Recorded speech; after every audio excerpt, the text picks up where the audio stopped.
And now, you're tuned into RBLR, the home of Tampa Bay's Reveler Sports. This is your RBLR Rays podcast. I'm your host, Zach Dobb, along with my co-host, Pat Davenport. Pat, how are you doing? I'm doing good. I'm doing well. I mean, I just saw one of the greatest football/soccer upsets maybe in the past 10 years with Plymouth Argyle, the team my dad support, beating Liverpool, who are like the best team in the country. Plymouth Argyle are bottom of the second division. So there are like 43 teams in between them in the pyramid of English football, and Wow. they beat them. It would be the equivalent, I suppose, of like the worst AAA team beating the Dodgers. So that was a big day for me. So I'm feeling hyped up, and more importantly, pitchers and catchers report on Wednesday. So we're almost there. In fact, next time we pod to you, it'll be a spring training pod. It'll be a spring training pod. It'll be we've got a few days until baseball is being played pod. It's going to be a great pod. We've got a great pod for you today. Fully stacked show. We're really excited to have you guys here with us as we get kind of set before the season starts. Next week, we're going to come at you hot with positional previews. We're going to go through all the positional groups, talk about all the key players that are going to be at those position groups. We're going to break all that down. But before we do that, we've got this show, and we're really glad that you're here. If you're joining us for the first time, thank you. If you're joining us coming back after the offseason, kind of want to know what happened while you were gone, this is the show for you, because we're going to break everything down right from the last game of the regular season all the way through to right now. So sit tight. We got it all for you. If you are coming back and joining us again, we really appreciate you guys. If you do us a huge favor and drop us a follow or a subscribe wherever you guys like to watch or follow us, that helps us out a whole bunch. It's free, supports the show, and it lets you know when we go live, because we're going to have some absolutely electric content for you coming up here as we go into the season. We're going to be breaking everything down. We're really excited about it. It's going to be a really exciting season. But before we get there, we've got to talk about how we got here, how we got to the beginning of the season, and what happened. And in order to say how we got here, we got to start with how last season ended, which was not great. Losing 4 of our last 6 games, going 2-4 in a period of time where, if you can remember all the way back, we went into that series with Detroit thinking if we could sweep, we had a shot at the playoffs. Instead, we got kind of not annihilated, but it was bad, and then ended up 2-4 for over those last 6 games. Playoff hopes dashed, ending under 500. Just kind of an not great end of the season. Time of death for the 24 season, 5:19 p.m. on September 29th. Nothing else in a baseball sense happened until the beginning of November. However, a very, very significant event happened in October on the 9th when Hurricane Milton came through and blew the roof off the place, making light of what was a really rough event, I think, for everybody who is a Rays fan and who is a resident of Tampa. Yeah, it threw everything off from a off-season perspective, both on and off the field. Business was disrupted by this. So for anyone that is sleeping under a rock and didn't know about Hurricane Milton, yeah, it destroyed Tropicana Field. The whole roof came off, flooded the stadium, and of course devastated the entire area around Tampa, St. Petersburg, many parts of Florida. And that meant a few things. First of all, the Rays were without a stadium to play baseball games in for the 2025 state season. It also meant that the upcoming vote for the new stadium that looked like it was going to be a foregone conclusion got delayed because, of course, attending to the needs of that were created from the hurricane got pushed forward in the agenda, delaying that vote till after what was the 2024 election, which changed the council quite significantly. And also it meant, because of all of that uncertainty, it created greater difficulties for the Rays to entice potential free agents to join their roster with the kind of both short and long-term future of the team in St. Petersburg and in Tampa Bay in general up in the air. Yeah, October 30th, bond issuance delayed for the first time, like we said, citing Tropicana Field repairs being a discussion, citing the just general damage control for Milton, and really kind of putting, like you said, the entire rest of the offseason in doubt for the Rays. What would happen with the stadium? What would happen with free agents? Would anyone want to come here? And that, I think, if you're looking at what this offseason was, it's really hard to talk about the rest of the stuff that's happening without saying, hey, this entire offseason, while these moves that I'm about to get into are happening, there was this cloud hanging over our heads the entire offseason of what is going to happen with the stadium. Are the bonds going to get approved finally? We had no idea. So that's I think the reason why I wanted to kind of bring up everything with the stadium while we're talking about the moves that were happening is because I don't really think you can tell the story of this offseason and set the mindset of us as fans without talking about the stadium.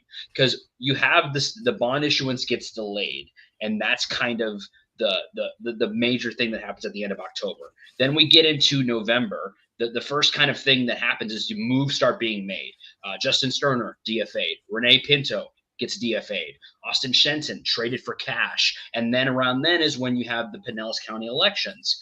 And that changes up the voting block for the county. That changes everything up. And then you see some even, some bigger, probably I don't want to say the biggest move, but one of the moves that was kind of the changes the roster the most in Jose Siri being traded to the New York Mets. Something we kind of, we thought that maybe Siri's time was numbered because of the way that he was performing, but Siri getting traded to the Mets really shook up the roster going into 2025.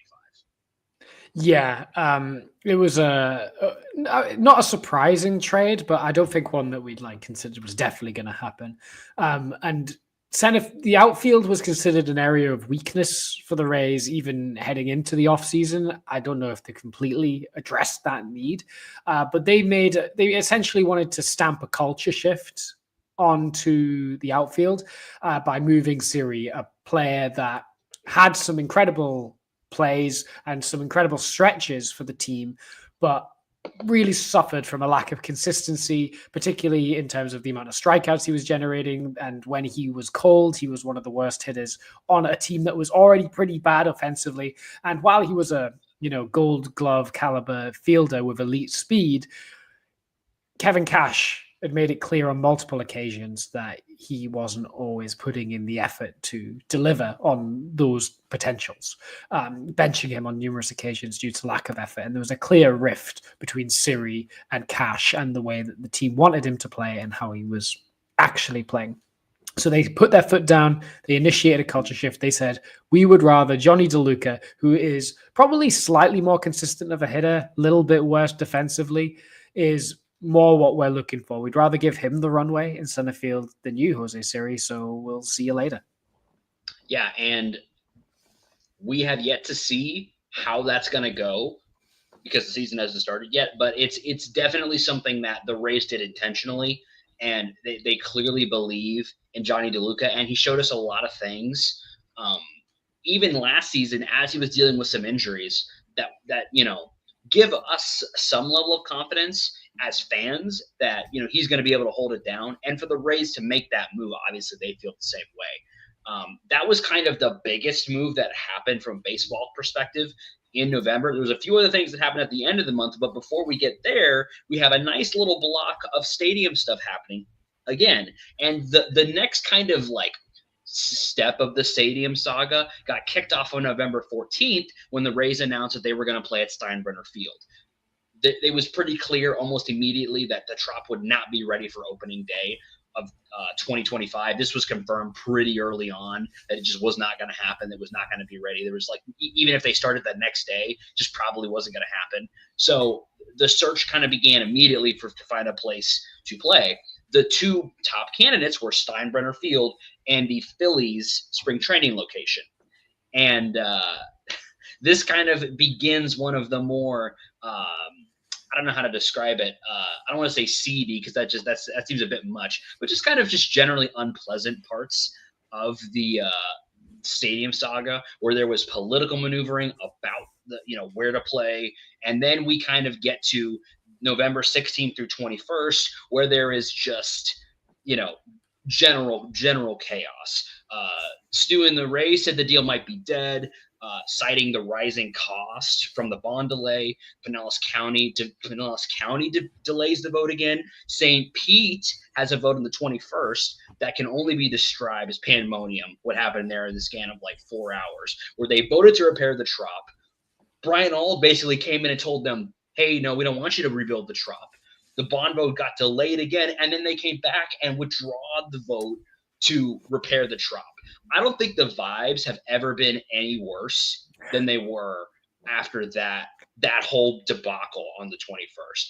I can remember after all that happened, the pod that we did, it was a little bit tough to see the sunshine through the clouds on that one. I'm not gonna lie. Yeah, I think you summed it up perfectly when you said the vibes were never lower.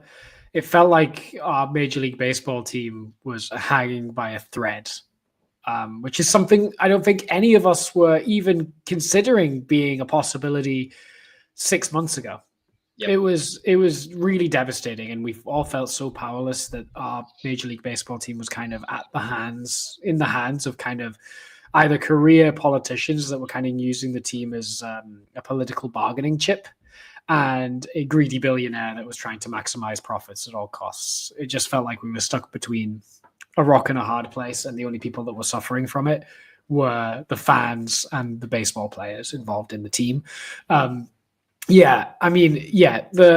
was, and this is when a main character in this stadium saga kind of emerged in Chris Latvala, who I don't think anybody had really talked about in the context of the Rays before. Nobody in the sports world had definitely talked about him. And he emerged as kind of the leading voice against the Rays and then approving the new stadium bonds at this time. And there was speculation that he was upset that the Rays chose Steinbrenner Field over Clearwater and the Phillies option. And it emerged that he had some kind of ulterior motives in trying to get the Phillies the work, that he had kind of business relationships that he would potentially benefit from if the Phillies got that job, but he didn't. And people suspected that was part of the reasoning why he was kind of throwing his toys out the pram and very vocally on Twitter/X detracting the Rays stadium. But his stance would come to change. It would. And unfortunately, before we got there, another kind of wave of moves happened at the end of the month, kind of before we got to the Rule 5 draft, which is coming at the beginning of December. We let go of 4 guys, all of which contributed in some way, some more than others, and one in particular, and you could say 2, but one in particular was a big contributor for the Rays over the past couple of years. And Richard Lovelady, Tyler Alexander, Dylan Carlson, and Colin Poche all being gone. And that is something that I think,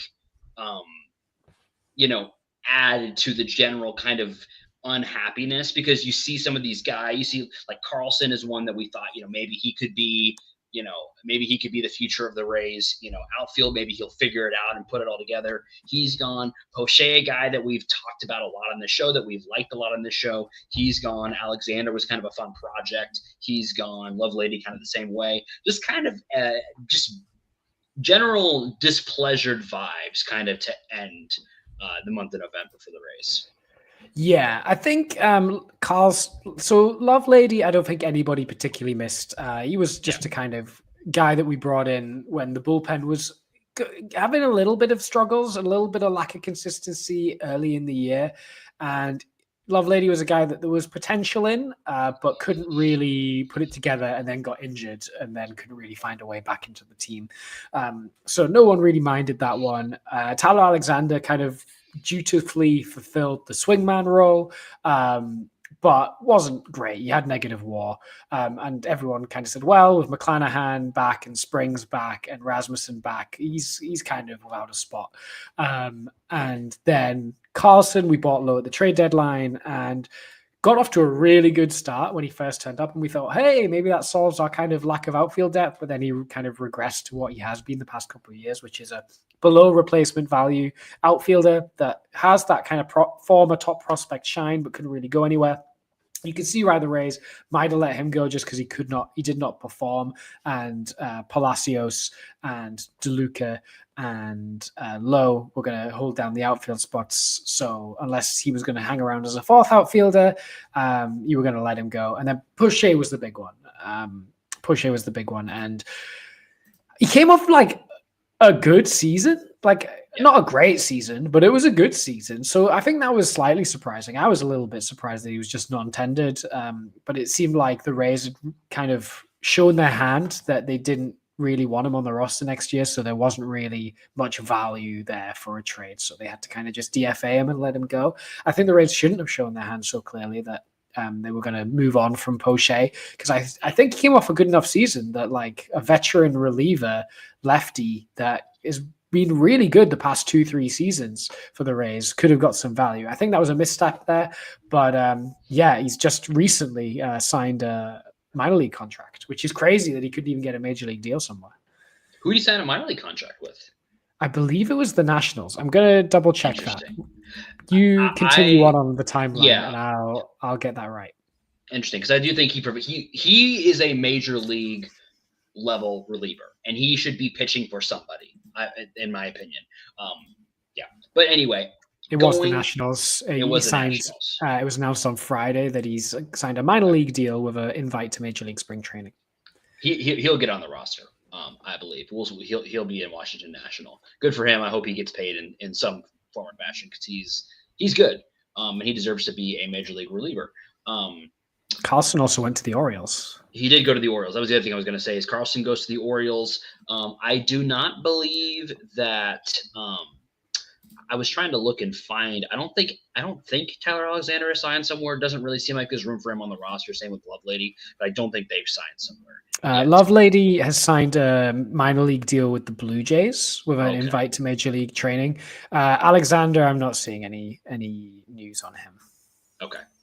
Speaking of news, we're going to move on to December, where we got kind of our first. We had a lot of guys going out in the month of November. The only guy coming in was Eric Orrs from the Mets, what we got for Siri. Not a lot of ins coming in, and we had a decent amount of ins in December, and one very big out, which we'll get to in a minute. But before we get there, the Rule 5 draft happened on the 11th of December, and there was a decent amount of stuff happening for the Rays. The two big ones were the picking of Nate Lavender with their 14th pick in the Rule 5 draft, and then they're trading for Mike Vasil from the Phillies in the Rule 5 draft, and adding a right-handed reliever in Mike Vasil and a left-handed reliever in Nate Lavender. That was something that we expected them to add something in the Rule 5, even though they tend to add pitching because they can hide a guy really easily. Nate Lavender is even easier to hide on the roster because he's probably going to go in the 60-day IL. We'd like both of those guys.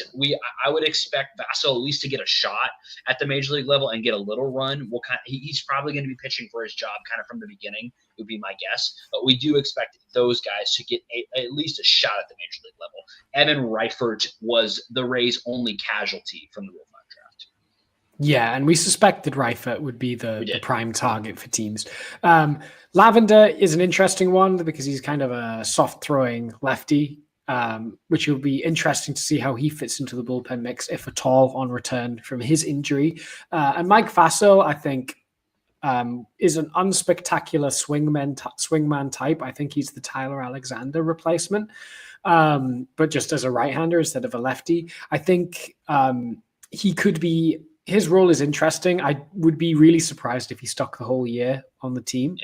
Yeah. But I think there's a world where early in the season where McClanahan, Rasmussen could be, limited on the amount of innings that they're going to throw early, maybe go once through the order, 3 innings max. Mike Vasil could be a guy that eats some valuable innings early in the year as that Tyler Alexander swingman guy coming in after a short start for one of those recovering starters for us.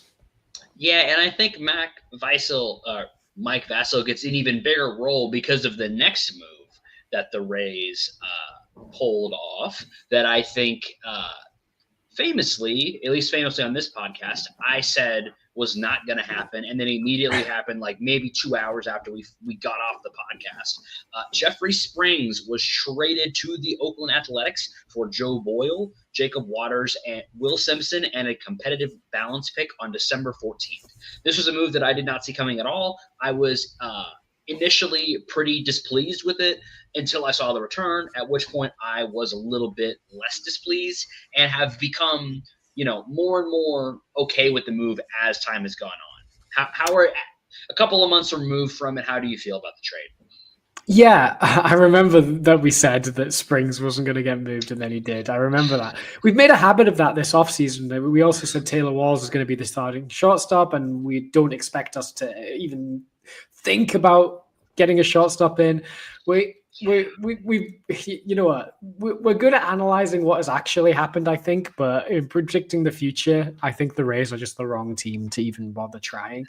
But in terms of the Jeffrey Springs trade, it did strike us by surprise somewhat. We did speculate that the Rays could consider trading from their kind of glut of really good starting pitching that they had and try and improve the offense. What we didn't expect is that we got no improvements from the offense when they did make a trade in that area and traded Springs for more pitching, at least in the immediate return. Right. With Joe Boyle. I love Joe Boyle. I think people are forgetting that Joe Boyle's on the roster and in the mix for a rotation spot. I don't know if he will break camp in the rotation, but I think he might go down to AAA and they might try and develop him as a starter. And then when someone inevitably gets hurt, he's the sixth man up. And he's got such high upside. It's just, can we fix the command? We've got great track record of doing that. So I'm really high on Joe Boyle and I'm really excited. And you know what?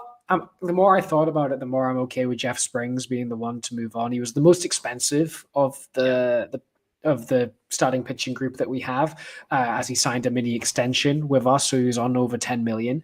And so it made sense that he was the one moved, I suppose, especially with the A's consciously looking to add payroll at the time, so they signed Severino as well.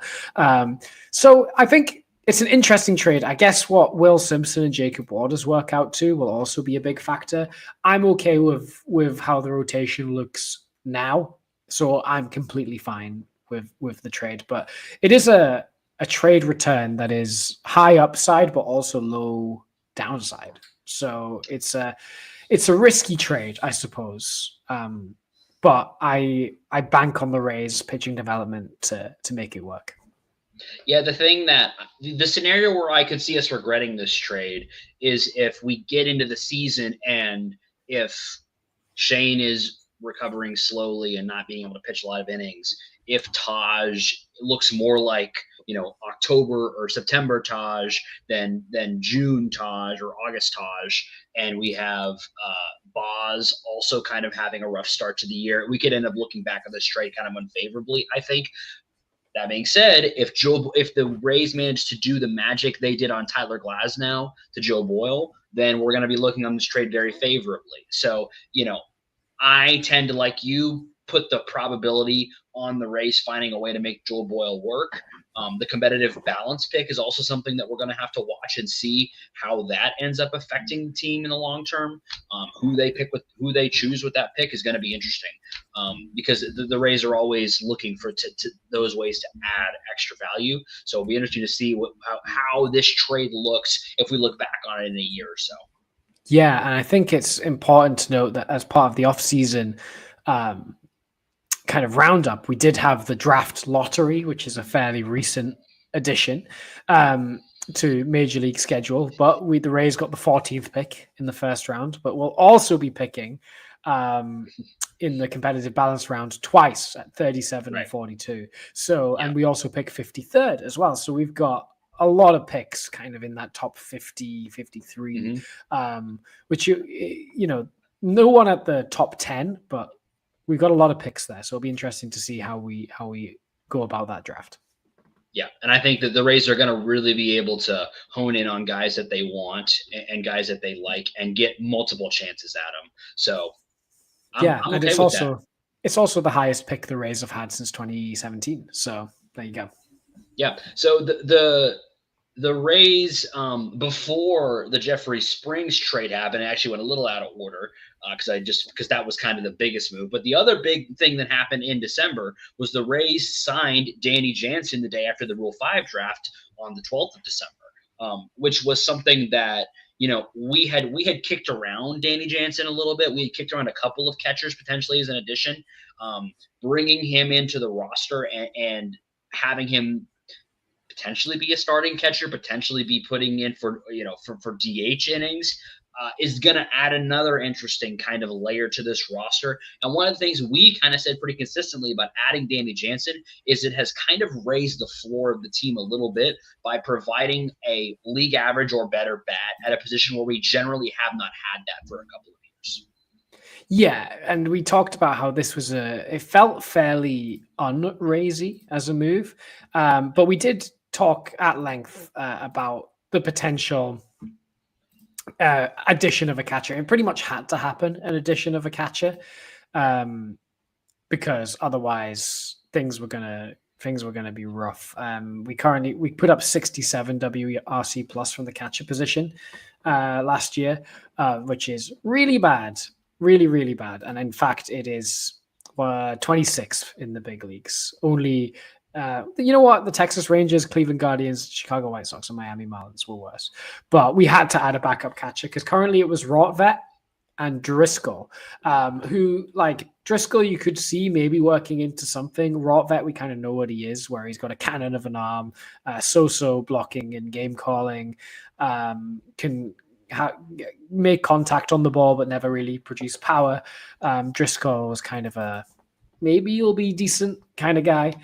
So we had to add a bit of catching depth. And I remember me and Carter spoke on the show about a few options. I remember he floated Yasmani Grandal as a really good fit.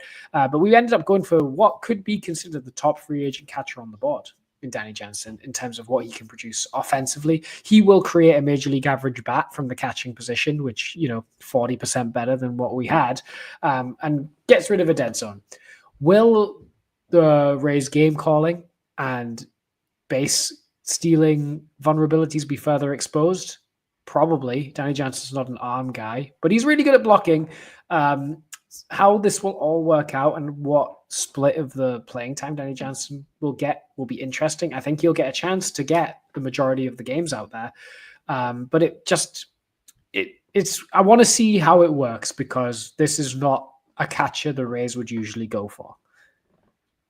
And another, before we're going to have a little bit more Trop stuff here and a little bit more stadium stuff here in a sec. But I want to bring in one more kind of positive thing before we get back to the Trop stuff. And that is another move that, I don't know if it was as unraised. This feels a little bit more raisy than the Danny Jansen move was signing Eloy Jimenez to a minor league deal and a invite to spring training. Kind of throwing another hat in the ring for the DH outfield-ish, probably not much outfield if he makes it, probably going to be playing mostly DH because he doesn't really, move too well. But adding a guy that we know has a bat, at least has had a bat, and giving him a shot to kind of earn a spot on the roster, which kind of, speaks to the fact that there are spots up for grabs this spring training. Yeah, and he was pretty bad last year between the White Sox and Orioles, but we've seen what he looks like when he's on his game, and he's one of the biggest power bats in the game when he's on it. So that was a few years ago now. Can he return to that form? I guess he'll be more motivated than ever now that he's back on a minor league deal. He's not on that extension. He signed with the White Sox not long after his debut. He's got to earn it. So he's really got to. This is it. He will be trying his best. He will be putting his full effort into making this work, and we'll see if he's still got anything left in the tank. The good thing about this signing is that if he doesn't, then he probably just doesn't break camp, and then he goes back into the free agent pile again, and we don't really lose anything. If he does well, then we pay him $2 million if he cracks the opening day roster, but that means he's done very well, and then we've got an extra power bat and hopefully consistent power bat at the DH spot, which is always useful to have. It is. And, Eloy Jimenez is definitely a bit of a wild card for this Rays roster. If you look at what you wear every day and you don't want to have any wild cards in your clothing roster, and you want to know that every time you reach in there, you're going to have something that's excellent and want no variance there, there's a very simple solution for you. It's shop.rblrsports.com, where you can get all of the best merch inspired by your favorite Tampa Bay sports teams. Rowdies, Bucks, Lightning, Rays, and Sun. It's all there. Shop.rblrsports.com. Use promo code FLAPPY, FLAPPY, for 10% off your entire order there. Give yourself some solidification in your clothing roster today at shop.rblrsports.com. Yeah, there's going to be no uncertainty when you get RBLR merch. It's just a sure thing, and we love a sure thing. Takes the dead zone out your wardrobe. It's great. Yep. And speaking of sure things, let's talk about the stadium again, which is the opposite of that. On the 12th, we kind of got some more news about the Trop. We got the numbers that it would be about $56 million to repair it. The discussions were sort of positive around the repair, and they've been sort of positive around repairing the Trop since then. That led us to the 17th, where there was a unexpected vote on the bond, which meant that the numbers had flipped and they felt like they had the votes to get it approved, and the bonds got approved on December 17th. What did not get approved, and what has still not gotten approved, and something that's been a point of consternation, is any additional funding for the Rays Stadium. And that we're going to get back to this a little bit later, but this is kind of the thing that's holding the deal up right now, is the Rays are saying we need $150 million extra to put this stadium on track because of the delay around the bonds that began in October. And the city has basically been like, you're a billionaire, figure it out. And so they're at an impasse there, and that's kind of holding up anything else moving forward right now with the stadium. Yeah, this was kind of the last big development, I think, in the stadium saga, that the council essentially called Stu Sternberg and the Rays executive team's bluff and said, okay, fine, we'll sign the contract, make the stadium now then. And I guess going back to Chris Latvala, he was the big vote flip that kind of caused this vote to go through. And by the way he's been posturing himself on social media, it very much feels like the council are doing this as a call of the bluff. And unfortunately, despite the Rays and Stu Sternberg's attempts to try and fork out more money out of this deal because of the delay, it says in the agreement that was signed and approved and has been fully ratified now that the Rays and Rays ownership are fully financially responsible for any cost overrun of the project. And the council can, I think, fairly reliably state that this is cost overrun. So you're responsible for that. And there's really been no impasse since that point. A lot of posturing since then. We'll have a couple minor updates as we go forward, but that's kind of the thing that's holding everything up now. So a lot remains to be seen on what will happen there. Moving into January, not a whole lot of additions happened in January. Brandon Eisert was a trade. You'll hear his name again in a second here. Was traded from Toronto for cash. We also signed Jonathan Hernandez to an MILB deal and a spring training invite. The 9th of January, Littell, Boz, and Clevenger all settled their arbitration before they needed to go to arbitration and got their contract sorted out. Walls did not. And that was there was a bit of social media consternation on that. Won't get too into that, but there was definitely some stuff going on there, which then led to, on January 22nd, Walls signing a 2-year extension for kind of what we thought was going to be a confirmation that Walls is going to be the starting shortstop for the majority of 2025. Yeah. Famously, everyone agreed to avoid arbitration except Walls, and Topkin Mark Topkin, the lead reporter for the Tampa Bay Times, tweeted this story and then followed that up with a tweet about Walls' offensive numbers in the 2024 season. And didn't kind of add a spin. He just said, here are Walls' numbers, which were not very good and did not reflect very well on the player. Walls then decided to take to social media himself and replied to that tweet saying, well, what about my defensive numbers? Which kind of caused a bit of a mini kind of back and forth within the Rays community about Taylor Walls. Walls then replied to a few other people while on social media, getting quite defensive about his own playing ability and career, as he has every right to, I suppose, as he is probably in the top 1% of baseball players in the world, being able to play regularly at the major league level. And, fans are not as good at baseball as Taylor Walls is. So, yeah, it was a bit weird, but then, like you said, he worked out the extension, and that was what caused us to say, I guess the Rays are like, this is our guy we're going to ride with until Carson Williams is ready. And we all said, there's no way they're going to get another shortstop after doing this move. To be continued. To be continued in just a minute. But before we get there, the Walls, that whole thing. The truth is, like you said, Walls is in the top 1% of baseball players, probably maybe top like 2 or 3%. I couldn't tell you the numbers, but he's also probably in the top like 5% of defenders in MLB, and maybe in the top 1% of defenders in MLB. So he definitely does provide value. We don't need to relitigate all of that again. The last kind of major thing that happened in January was the spring training invites went out. A lot of notable names on there: Xavier Isaac, Trey Morgan, Carson Williams, a whole bunch of pitchers, 15 pitchers and 11 infielders, I can't do math. 15 infielders, total of 30 people coming to spring training. Do yourself a favor and take a look at the list if you haven't already, or just watch our episode about that. Don't need to go into too much detail on all those guys because we already kind of did that. But a lot of really interesting names on there that are getting spring training invites that are going to be a huge topic of conversation as we get into spring training starting next week. Yeah. Loads of interesting names there. Lots of prospects that have a lot of kind of hype around them, like Xavier Isaac and Trey Morgan, Braden Taylor, Chandler Simpson. And we kind of break down why these guys are exciting on last week's episode. So if you haven't and you missed last week's episode, I would recommend kind of catching the back half of last week's episode where we're really focusing on those prospects that have been invited and a couple of pitchers too. Yep. And to kind of end January and begin February, a move that we have been kind of teasing at this entire episode as we're talking about recapping the season, the biggest move that happened this entire offseason, seemingly out of nowhere. Alex Faedo was traded from – no, I'm just kidding.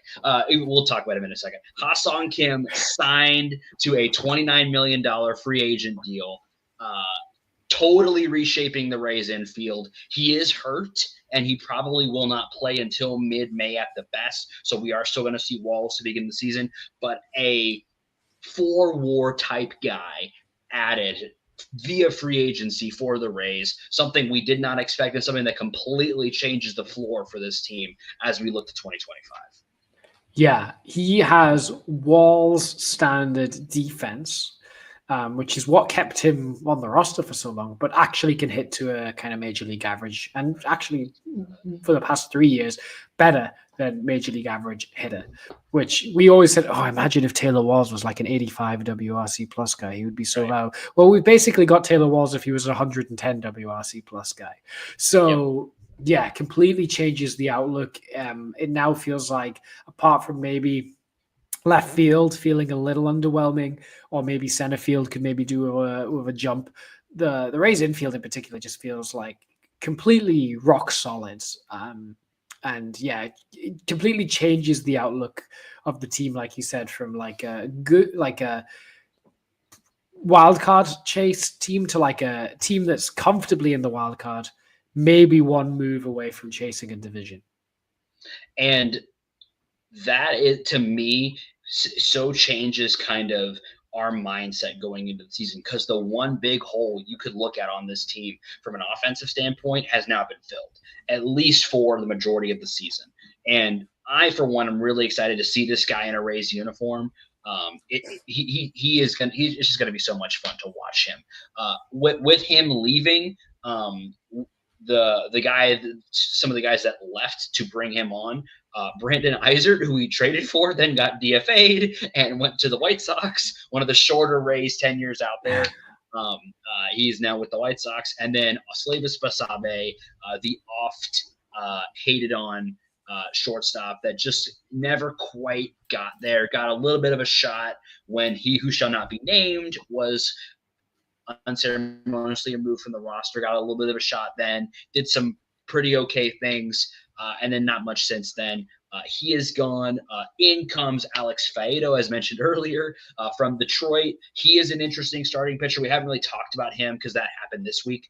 So really briefly, just to kind of break him down, Faedo is a guy who's been in the Detroit system for a long time. He has been a starter for most of it, was a starter in college with the University of Florida, has had some really good moments, had a nice season last season, put up a decent amount of innings, put up a decent performance, but did get taken out of the rotation towards the end of the season. When Detroit brought in some better options, at least in their eyes, from free agency and from trades, and was kind of an odd man out. So we traded for him. He's a guy that, it'll be interesting to see how he feeds into the pitching staff if he makes the opening day roster. But he is a guy that has performed at a acceptable level as a starting pitcher at the major league level, and could potentially fight for innings, at least to begin the season. Yeah, he's going to be like Mike Vassell, where he's a bit of a swingman, could fit in as a starter or a multi-inning reliever, could come in after an opener type beat. Yeah, he has got an absolutely disgusting slider, for what it's worth, and that generates a lot of swing and miss. His slider is disgusting. Problem is the rest of his pitch mix is a little underwhelming. His changeup's okay. His fastball's not very good. You will very occasionally whip in a sinker as well. He also struggles with command a little bit as well. That's partially because he throws such a wipeout slider that it can tail outside the zone, and if you lay off of it, it's not going to do very much. But he's good at limiting hard contact. If he could get his command a little bit better, he could be a really good guy. And like you said, his 2024 was not that bad at all. He had a lower ERA than Colin Poche and a similar number of innings. There's a guy there, and it'll be interesting to see what the Rays do with his pitch mix. Maybe he goes like fully like slider 60% of the time, change up 20% of the time, and then like fastball reduced, or maybe he tries to lean into the sinker a little bit more. We'll see. We'll see how they use him. I think he may end up I think he's got an easier path to playing time than Mike Vassell. And he's another one of these guys that's kind of someone who's been on kind of the boulevard of top prospects that never really quite made it. But there is a reason he was a top prospect. He does have things there that are valuable. And it's just a question of, will the Rays find a way to kind of get some value out of him? And can he provide a couple of valuable innings? And we'll see. That's what spring training is all about. That's starting very, very soon. We're gonna get to see some of that stuff, and that's gonna be exciting. What's not as exciting is to kind of put a bow on where we are on the stadium saga. Stu inserted his foot into his mouth once again this week, basically saying directly to Mark Tompkin that he has the money to get the stadium project rolling. He's just basically trying to decide if he wants to or not, or if he feels like he should, or if it's a good value for him. And I don't have the emotional bandwidth to do this again and to go at Stu Sternberg one more time. But I think it's pretty clear to everybody that this is a guy who only sees the Rays as a business operation for him, and that is it. And it's really, really disheartening as a sports fan to watch the guy that owns your team clearly care so little about the actual team beyond the value of it as a business property. Yeah, I couldn't have said it better myself. I could spend the money on this, but like, do I want to though? just is like the last thing we want to hear after all this backing and forthing and all this kind of puffing your chest down, be like, you got to pay for this, you got to pay for that. And then Stuart's like, actually, I had the money the whole time. I just didn't really want to spend it. Is really frustrating. It's like, oh, what was all this for then? Yeah, I couldn't have said it better myself. And it's just frustrating. And hopefully MLB steps in and forces a sale of the team. I think Stu has two options and he needs to decide on those two options by the end of March, I believe, is how long the bonds are valid for. 31st, yeah. So he's got till the end of March to decide whether or not he actually wants to build this stadium or if he sells the team. Which is a rock and a hard place for him because either he has to give up an asset or and he will make a profit on that asset, mind you. And I don't feel that sorry for him because he could probably sell the Rays for $1 billion. But you will have to give up an asset or he will have to pay money to increase the value of his asset. By the way, he would make a profit on the asset as he has been doing almost the entire time he's owned the team. Oh yeah, when I say it's a hard choice, I mean it's like, oh, do I want $1 or $2 kind of choice? Like, and by do you want $1 or $2? I mean, do I want $500 million profit now, or do I want to spend a bit of money now and get like $1 billion profit in like 3 years' time? It's so good that this is all happening right before spring training starts, so that my mind can just be taken off of all of this nonsense and we can just talk about baseball and the actual sport being played and the players that we're so excited about being played. I want to end kind of our recap. I don't want to end the recap on a negative note. I want to ask a question. Ask a question before my last note. I think a fun exercise to do is try and make the off season one big trade. And you look at it through the eyes of it being the Rays made one move. Okay. And the one move they made was they traded Colin Poche, Tyler Alexander, Richard Lovelady, Dylan Carlson, Jeff Springs, Jacob Lopez, Jose Siri, Austin Shenton, Renee Pinto, and Justin Sterner for Danny Jansen, Ha-Seong Kim, Eloy Jimenez, Alex Faedo, Joe Boyle, and Mike Vasso and Nate Lavender. Do you think the Rays have got better making that trade? And I didn't include minor league pieces. Yeah, I think they have. When you put it like that, and I would also like to add, we've also traded them. We also traded those guys for a electric run from Junior Caminero in the Dominican League, which is going to be my last note. If you put it that way, I feel pretty good about the offseason, actually. Yeah, I think so. I mean, I think of the players that we lost, most of them sat around between 0.5 and minus 0.5 FWAR projections. But the players we added are, apart from Jeff Springs, I think is the only real productive guy that we lost. Yeah. That would put up, 3-4 WAR. Right. But we added a 3-4 WAR guy in Kim, and we added what's probably a 2-3 WAR guy in Jansen. Yeah. And then you have all your pitches, which could be a varying amount of WAR. Yeah. I guess really like that. You could add Shane McClanahan into that trade if you want. We got Shane McClanahan back. Yep. You absolutely can. And you can add Carson Williams in the back half of this year to that trade. Mm-hmm. You can add another season of development for Junior Caminero and an offseason of development for him into that trade.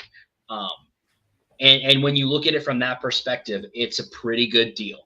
The Rays were never going to make the earth-shattering move. It just never is in the cards. Although you could kind of argue Kim was the closest that we're ever going to get to that kind of thing. That was a pretty big move. He was the guy that some people expected to make $20 million a year, and the Rays found a way to get him on the roster for less than that, and to get him on the roster for potentially 2 years, and to be kind of the guy that ushers you into the Carson Williams era of Rays baseball. And that's a pretty awesome move done by the Rays that I did not think was possible. So when you kind of, have it in that perspective, at the end of the day, I'm pretty happy with the offseason. Were there things that I would have loved to have happened that didn't happen? Yes. We didn't add an outfielder of note. And would I have loved that? Yes, I would have. But when you look at the moves that they made and put it all together like you just did, it was a good productive offseason for the Rays. Yeah, 100%. And I think everyone said, look, we need to add offense, particularly at shortstop and catcher. And they did that. They absolutely did that. Yeah, we could have probably added an outfielder. I'm still going to be like, Luis Robert, he's right there, guys. But if, and you know, could you say, I wish this stadium saga was a bit more straightforward. We could have maybe got Roki Sasaki.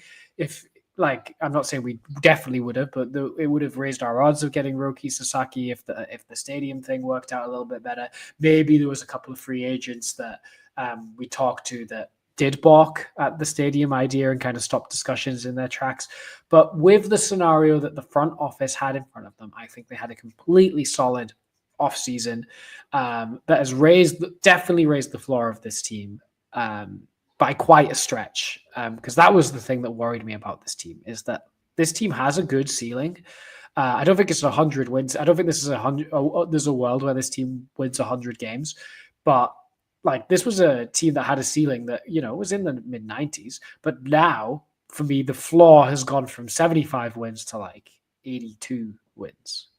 Yeah. And, you know, if you just get a little above that floor, you can be in the playoffs. And all you need to win a World Series is get in the playoffs. As much as we talk about liking to have a team that's a little better put together, that maybe is winning 95 games, which we may have now, all you need to do is just get in the tournament. If you get in the tournament, you're going to have a good chance. And because the Rays have good pitching, if they get in the tournament, they're always going to have a chance because they can ride that pitching all the way to the bank. And we hope that they're going to be able to ride a guy like Junior Caminero, who lit the world on fire to end the Dominican season and just had a, you know, electric ending with a home run over a massive wall and a massive bat flip, which you should watch if you haven't. And that is kind of what takes us into the season, is hope.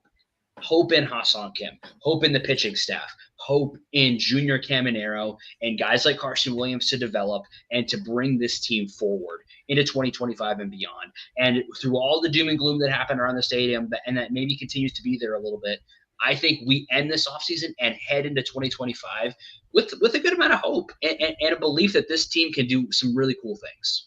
Yeah, I feel really good about the team. I think this is a playoff team. I still think, despite everything that's happened in the offseason, I think the thing I said like back in like November of like, we've really got to watch Chris Morel and Junior Caminero, because I think how well they're doing is how well this team's going to do. I think they're still like, if Chris Morel and Junior Caminero are doing well, the team's doing well. If they're not doing well, they're probably underperforming. They have 41% playoff odds from Fangraphs right now. But I think I'd put it more like 55%, but maybe I'm a homer. Yep. And I think that is kind of the beauty of the next couple of weeks. And as the season starts to begin, is we're going to find out. We're going to find out if these guys can do what we think they can do. We're going to find out if this team is as good as we think it is. And that's, you know, that's the beauty of baseball. And we hope that as we're going on that journey to discover all of that stuff, that you will be there with us. And we hope you enjoyed this kind of recap of everything. Let us know in the comments what your favorite move of the offseason was, what your least favorite move, if you want, of the offseason was, what you think about the stadium and where we're going. We'd love to hear from you guys. If you enjoyed the show, do us a huge favor and like the video or like us on social media.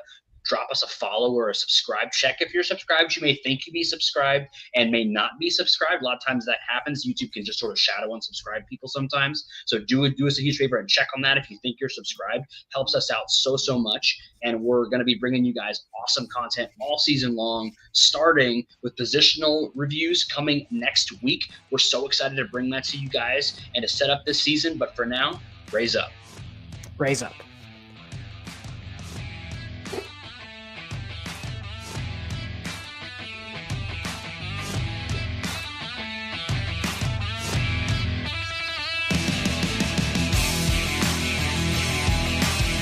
Thank you for tuning into this presentation by RBLR Sports. On your way out of the stadium, please remember to like and subscribe.